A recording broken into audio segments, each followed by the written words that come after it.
Welcome to the mandatory, one of our first lives during the weeks. Thanks so much for rocking with us. If you already haven't liked the video, if you're watching on YouTube, make sure to hit that like and subscribe button. Also follow us on our social media platforms.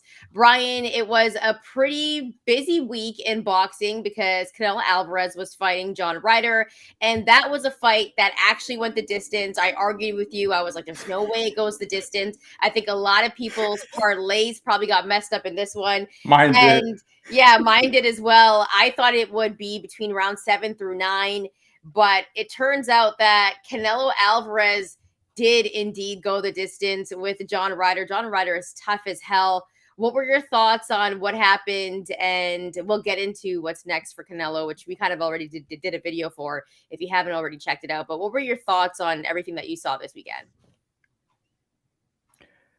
The parlays, man. I'm not gonna get over that. Thankfully I don't bet too much. But what I will say is, and for people who end up watching this, we started right at 1. We probably should have waited a few minutes, but we'll let some people trickle in. It's all good. Because late arriving crowd, I apparently know all about that, Shantelle, is what I would say. Are you always late or something like that? No, that's a Heat Knicks joke. So basically. Canelo Alvarez, I didn't think he looked great, and this is the 3rd consecutive fight where I'm kind of like, doesn't quite look elite in the same way that I feel like he has throughout his peak, which leads me to the question of what we're going to talk about is he past his peak, right? The last great start to finish, although he got off to a slow start, but you'll get what I'm saying. Performance he had was, I thought, against Caleb Plant in 2011. 2022, he obviously lost to Dimitri Bivol, a fight that in hindsight, I wasn't sure that he was really in like that. I mean, it was kind of close in the beginning, but at the scorecards, I was looking at them again. There was some 115, 113s, and I didn't think it was that. I thought Bivol won maybe 9 rounds instead of just 7, right? And beyond that, he has the fight against Gennady Golovkin, which he dominates early on, but it kind of looked like because Triple G was older, and then Canelo fades, loses his energy, so to speak, and Gennady Golovkin wins some rounds at the end, making it like a closer fight than it actually appeared. Even though Canelo to me won maybe 8 rounds to 4. Yeah. I saw some 7-5s going around. We were texting about that. And Bivol's another fight that I thought he gassed out early. And then the John Ryder thing, it looked like he was going to put him away a couple different times, right in the range we were talking about, 5-8, 7-9. It looked like round 7 there was an opening, and I was like, oh man, we're both going to nail this, right? I was thinking that as I'm watching the fight. And then I'm like, oh, John Ryder's fighting back. Credit to his toughness. Canelo is not as sharp defensively. Is not throwing a lot of combinations, because it was a lot of like just sort of jab, overhand right with no setup. And toward the end, I thought he gave John Ryder a couple rounds. I had Canelo winning, I believe, 117, 110, something along those lines. He did get the 1 knockdown, but just 3 fights in a row where I'm like, I'm not really sure. And maybe he just looks like a guy who's in his 18th year as a pro, entering his mid-30s. And while he's still the best super middleweight in the world right now, he looks more vulnerable than he has, I feel like. Yeah, and as for Canelo, like you're saying you weren't impressed with him. I don't think he fought badly. Like there were moments in that fight where I was like, "Oh man, John Ryder is really landing that uppercut really easily in this fight on Canelo." But at the same time, I don't think he fought badly. I think the biggest issue is we tend to forget that at 168, he's not a natural 168er. So even then, how are we expecting his power to translate? I don't think it's translating. Like he fought Avni Yildirim or whatever. Like, yeah, that's a guy he's gonna stop. Right? Like we knew that right away. That was a guy that he was gonna stop. But for a guy like John Ryder, who is naturally used to fighting bigger guys, Canelo is a smaller guy. And so I think we have to take that into consideration as well. Like, has Canelo's power translated? Because I don't think it was a bad fight. I had it scored, 10 rounds to Canelo, 2 rounds to John Ryder. And if I was being a little bit nicer and like a little bit more generous, I'd maybe give 3 rounds to John Ryder. However, I thought Canelo, for the most part, he had a good performance. He just didn't have the performance that everyone wanted him to have. And that was him stopping or knocking out John Ryder cold. And there definitely was some moments. And in that 5th round, I remember like when John Ryder got stunned, I was like, man, Canelo needs to go at him hard. But John Ryder, after he got dropped, he just went harder at Canelo. And I thought it was really impressive on John Ryder's end. He is extremely tough, and he's one of those guys that is a tricky fighter. He's a pressure fighter. And at one point going into this fight, I was like, yo, it's just going to be target practice for Canelo. But John Ryder fought very, very well. But look at his face at the end. His face was messed up. Right? So it's like, what are we actually saying? Is Canelo past his prime? I just don't know if this was the perfect fight for him to pick. Are expectations too high for Canelo, you think? Course. At this point? Okay. Dude, like, and that's what I'm trying to say. It's like, is he past his prime? Yeah, I don't think this is the Canelo from a few years ago, but this guy has over 60 professional fights. Like in boxing world, in boxing ages, the man's like 75 years old. You know what I mean? Like, he's old. He's got over 60 professional fights. And I don't actually think he fought bad. I just believe that, number one, he's not a natural 168er. And at the same time, it's like he was coming back from wrist surgery. He hadn't fought in 7 months. Like, we're used to at one point seeing Canelo fight like 3-4 times a year. Right? This was his longest layoff. And actually, he was supposed to take a longer layoff. Like in that interview, post-fight interview, when he fought Gennady Golovkin, there was talk that he was actually going to be fighting in September. Right? He said he was going to take more time off. So he came back sooner. And let's also think about the high elevation as well, where he was fighting. Like, I'm not making excuses for Canelo, but it was hot as hell, and the higher elevation as well that he's not used to fighting at. My thing was also, once I saw the tiny ring, that ring was small. I don't remember if somebody said it was 18 by 18, but it was a small ring. It reminded me of Tim Tszyu versus Tony Harrison. We're going into the fight. It's like, oh man, like I thought Tony Harrison had a chance. Once I saw how small the ring was, it was like, oh no, because this is designed for Tim Tszyu to be able to cut off the ring easier, corner him, trap him, and eventually stop him, which is exactly what happened. Doesn't allow Tony Harrison to box, and somebody who would need to use the ring wasn't able to use the ring. The same thing here, where I thought Canelo Alvarez, knowing that John Ryder was going to need to use his movement here, would potentially just pressure him and have more success. And it didn't appear that way at times. And again, he fought well, right? Like, we asked on a community poll, which got, I don't know how many votes, a bunch, but what would you grade Canelo's performance? In the A's, B's, C's, or a straight up F? Like, right? A B. I'd give him a B. To me, it was like C+, because I feel like, maybe C, because I feel like that's a guy, John Ryder, who you're not just going to put away easily. But with the small ring, you being Canelo Alvarez, and I understand like he's not naturally a super middleweight, but I think the openings were there. And then he ended up, it's also defensively for me, like he was getting touched up a lot, and he wasn't as sharp defensively as he normally was, which to me is worrisome as we project for his future, the Dimitri Bivol rematch, which he really wants, which, okay. And then the potential of maybe a David Benavidez coming into the picture. Well, let's get right into that then, as in terms of who Canelo wants to see next, because he's been pretty adamant about wanting to avenge that loss against Dimitri Bivol. Personally, I think it goes the exact same way. Now, Canelo said in that post-fight interview he wants it on the same terms. So he wants it at 175. Bivol's like, yo, let's do it at 168. You can put your belts on the line. Because Bivol knows how this is going to go, right?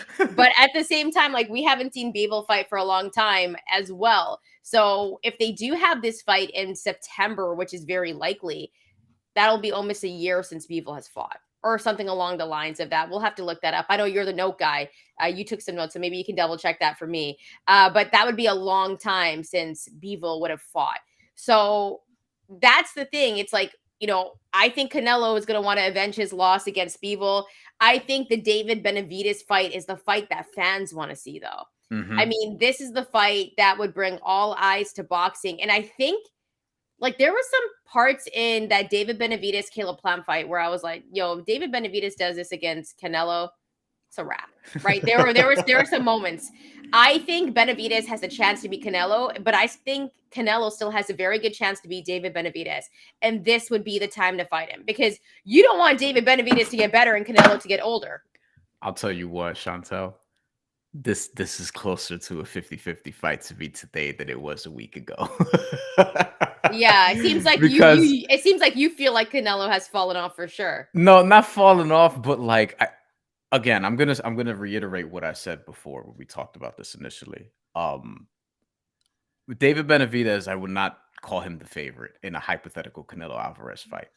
What I would say though, Shantelle, is David Benavidez profiles as the guy who, historically in boxing, this is the guy who comes along and takes the stuff of whoever's the champion, right? He's younger. He's maybe faster at this juncture. He's, I would say, stronger because he's a natural super middleweight and he's actually missed weight a couple times. He's probably going to be a future light heavyweight in all likelihood, right? Versus Canelo Alvarez, who started his career at 154 and is trying to like actually win a title at light heavyweight. Like David Benavidez has a lot of height, reach. His stamina is great, right? He has a lot of physical advantages over Canelo Alvarez, who is starting to age a little more, who's going to be 33 years old this summer, who is in year 18 of his career. Like, David Benavidez is somebody who profiles as the type of guy who would win this fight, who, as an underdog, I'd be curious to see what the odds would be in this hypothetical. Yeah, like I'd be curious and maybe even put money on David Benavidez. Like I could really talk myself into it. I don't think you're alone in that, though. I think a lot of people think David Benavidez would beat Canelo, but I just think Canelo still has a really good chance to beat David Benavidez. But the longer that Canelo lets this go on, David Benavidez gets more fights and gets better, right? And then you're finding a guy that is more polished. And as you mentioned, he is getting older. And the thing about it is, Canelo could ride off into the sunset if he wanted to. And this is the most interesting part about this whole who is Canelo going to fight next? Because we know he's going to fight Bivol. Whether we want it or not, he's going to try to avenge that loss against Bivol, and Canelo wants it on the same terms. And if it's going to be anything like the first fight, and if Canelo is going to look like how he did against John Ryder, Bivol's going to get that dub. And I don't know what that's going to say about his legacy, but I do give mad props to Canelo because he's got heart to want to go take that fight again. David Benavidez is the most interesting one. The fans want to see that one. We know how good David Benavidez is, and he's young, and he's going to be next up in that division, and everybody knows it. And then there's a guy that's, from your area. He's also Puerto Rican, and he signed to Matchroom Edgar Berlanga. And there is a road for Edgar Berlanga to fight Canelo Alvarez. I also think that's a fight that we could possibly see. And I think it's more likely that Canelo fights Bivol and possibly loses. I would say that he would lose to Bivol, and then maybe fights Edgar Berlanga, beats Edgar Berlanga, and rides off into the sunset. Can I give you my dream scenario that will not play out? I mean, sure, it's your show too. Do whatever you like. You don't gotta ask me, man. Thank you. The dream scenario for me that will not happen is if we're playing matchmaker, which we will do on the next segment we're about to get to also. Canelo Alvarez fights David Benavidez in September. The co-feature is Edgar Berlanga versus John Ryder, who wanted to fight each other before, did not happen. Now it's easier to make that fight because they're both in Matchroom, right? You can make that happen easily.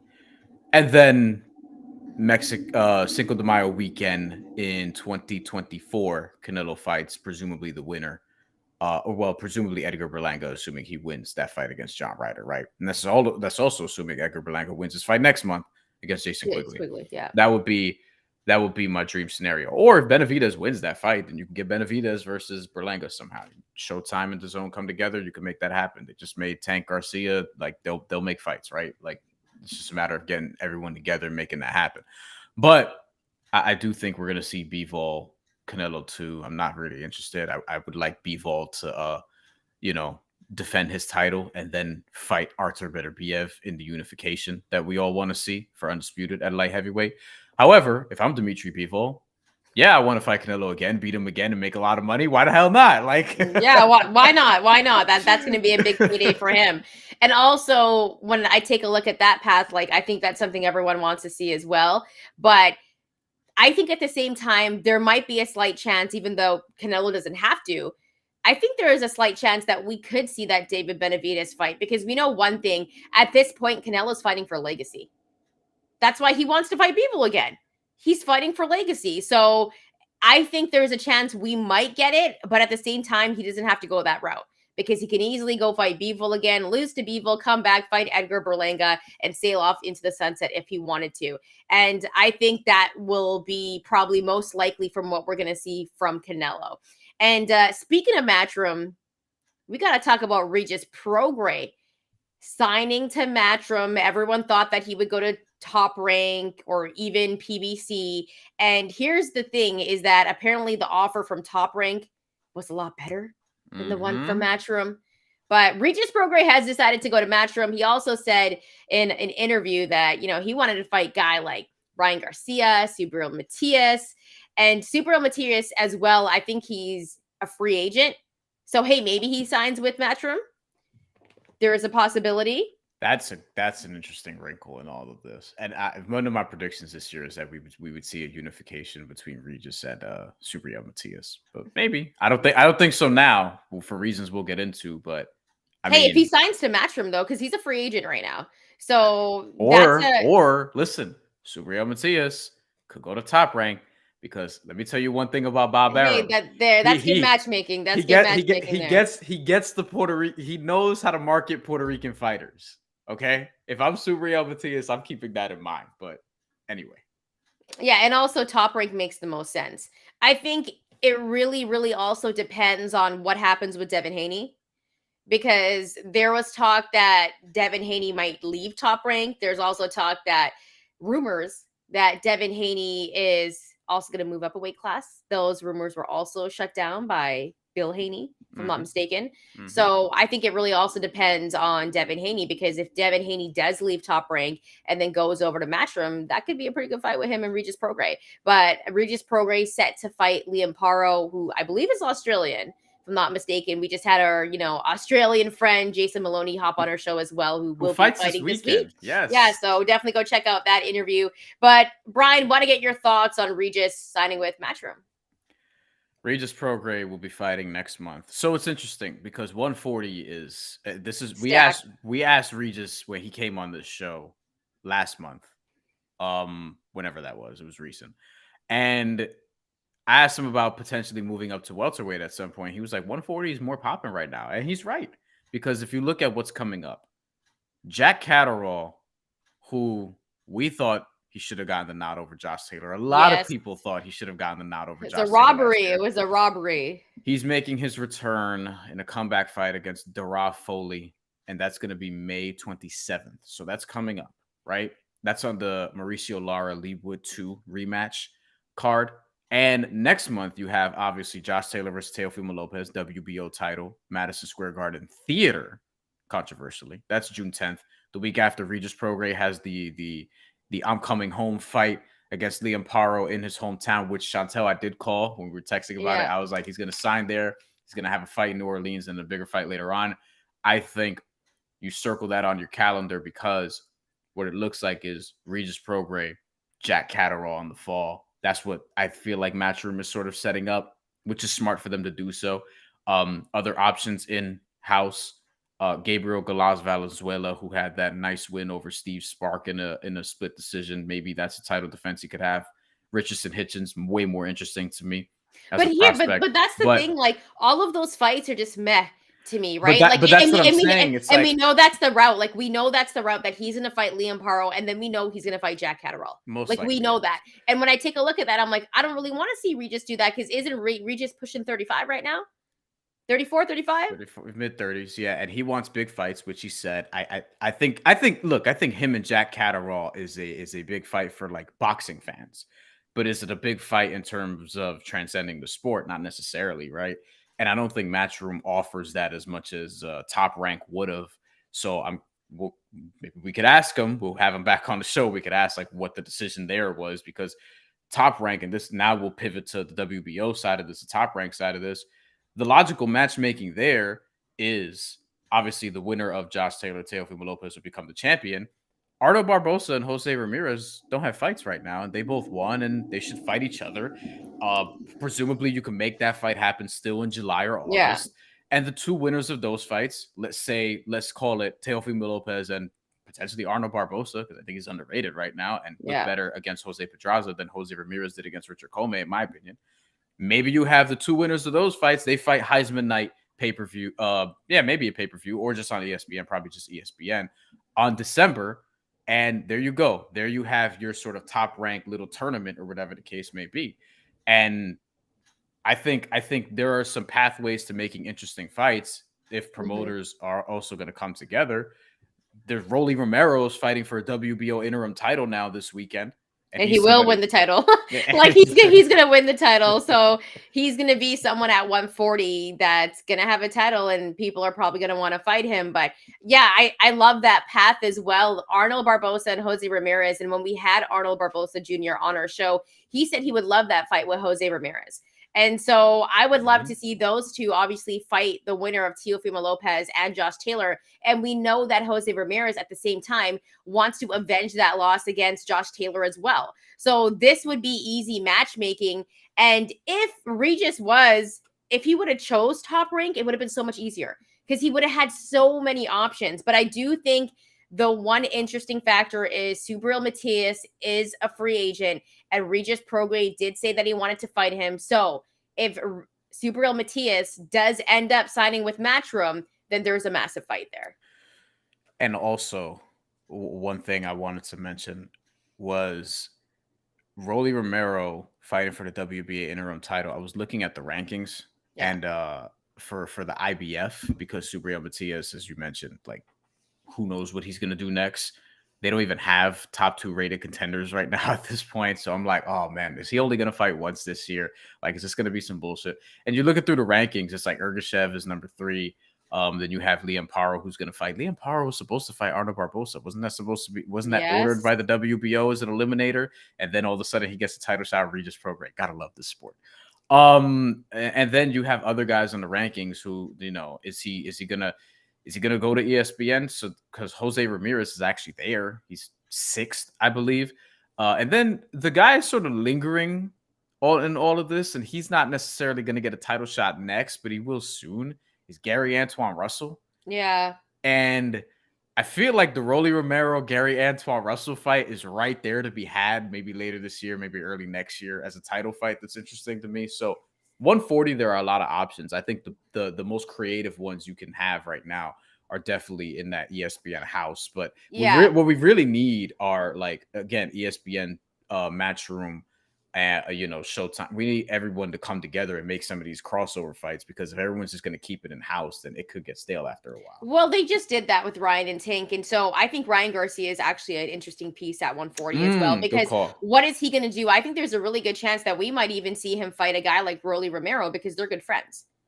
These two would probably want to make that fight happen. And I think that's actually the fight. Shantelle, the build up for that fight would be wild. And that's what I'm saying, though, right? Rolly and Ryan Garcia can sell a fight, and people would want to tune in. And so Ryan Garcia is also a very interesting piece, because you saw Regis Prograis. Regis Prograis, that was one of the names that he wanted, was Ryan Garcia, because we know that despite the fact of Ryan Garcia losing to Tank Davis, Ryan Garcia has cachet to his name. Whether you're a fan of him or not. People care about him so much. Yes. And so, and he has a total different fan base that he brings to these fights that aren't boxing fans or even casual boxing fans. Like, he brings the masses out. Now, I want to go over to Boxing Learner. By the way, thanks so much for rocking with us. He says, this sucks, in my opinion. Top Rank was pursuing, and of course he means Regis Prograis. He just wasted an opportunity. And Boxing Learner coming with the heat. We appreciate this. He said, Ryan would never fight Regis. Can't believe he mentioned. Hey, Matt, you know what? Ryan just fought Tank. Would he fight Regis? I don't know. He shouldn't fight Regis. No, because that's another L. Yeah, he should. That's another L. But very good points, Boxing Learner. We appreciate you for hopping on, by the way. Yeah, I think I think Ryan Garcia is an interesting name to bring up in all of this because he, for now at least, is with Golden Boy and under that DAZN umbrella for now at least. Yes. Though there are some questions about how long that relationship is going to last. But he just lost, and we may not see him in the ring again until the fall. If I had to guess, Yeah. educated guess, Maybe against Liam Paro. or whoever whoever Jack Catterall beats the Raw Foley. Yeah. Shit. Actually, you know what? Montana Love, who lost to Steve Spark, and where he throw him out of the Oh my ring last. God. He's Yeah. lingering around somewhere. Maybe Ryan Garcia could fight him. I'd watch that. That'd be fun. But no, like the 140 division is stacked, but everyone is on quote unquote different sides of the street. So it's just a matter of whether or not it's going to come together. I think for Regis though, like Matchroom promotionally, like it is, I don't think it's a dumb move at all, right? Like I don't think anyone's saying that up here. Like I think he's gonna be he's gonna have good matchmaking there. Liam Paro, Regis Prograis, that's a good fight. Fighting Jack Catterall, that's a good fight. No, but I would, but here's the thing. This is definitely what I'm am. arguing with. This is what I'm arguing with what you're saying. No, Yeah, no, it's no, a I'm good. not done yet. No, Hold no, on. no. Yeah, it's a good fight. But like for boxing masses, for at this point in Regis's career, with Yeah. how old he is, like he wants massive, big fights. Regis Prograis is a name that should be bigger in boxing, but it's not. And I think it has to do with the way that he has been promoted. And at the same time, like we want to see him in those massive fights. Like if Devin Haney does move up to 140, that's a fight that we want to see. Do we want to see him against a Ryan Garcia? Sure. Do we want to see him against, a Teofimo Lopez? Yes, we do. Do we want to see him against a Josh Taylor? Yes. We don't, like, no disrespect to Jack Catterall, because I said that he won against Josh Taylor. But that's a good fight for a boxing nerd. But at the same time, people aren't running to the TV to be like, oh my God, I have to watch Regis Prograis and Jack Catterall tonight. This is the fight. I'm going to have a party for this at my house and invite all my friends over. Like no one's going to be doing that, right? Like he's like in his mid-30s at this point. Like we want blockbuster fights, and that's my issue with him siding with Matchroom. Are you gonna have a party for Regis Prograis and Jack Catterall? Because I ain't. Me and you might. That's about it. I don't know who else would come. I mean, me and you might for content. That might be a fight where I actually hop on with you earlier. Because Bryan's always like, "Yo, do you want to hop on a little bit earlier so we can watch the fight?" I'm like, "No, man, I get on right before showtime." But, you know what I mean? Like that's what I'm saying though. Like that's my issue. My thing is really like some knock that I saw people talking about was can Eddie Hearn, does he have the facilities to build a big star in the US, right? Is Regis Prograis going to be one of them, right? And if you look at the outlook, like to me, it's just really clear. It's Liam Paro, it's Jack Catterall, perhaps it's Richardson Hitchens. Ooh, maybe it's Ryan Garcia. Boxing learner coming with the heat still, very skilled. I do think that's a good fight. I did a feature story on Richardson Hitchens because he's from Brooklyn. I'm like right around the way, whatever. Met up with him and everything.